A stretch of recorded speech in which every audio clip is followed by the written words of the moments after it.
إذا طلبت من الناس رأيا في قضية معينة سيعطونك 50 رأيا، وإذا طلبت رأيا واحدا سيقولون لك الملك هو الحق.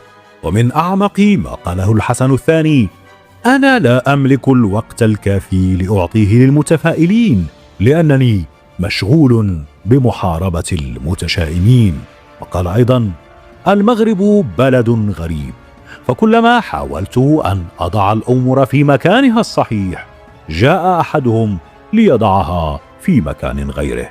وقال: عندما تتحدث عن الإصلاحات تذكر دائما أن أول من يعترض عليها هم أولئك الذين لا يعرفون شيئا عنها. وفي سياق آخر قال: أكثر شيء أراه في حياتي هو الناس الذين يحبون الحديث عن السياسة دون أن يعرفوا الفرق بين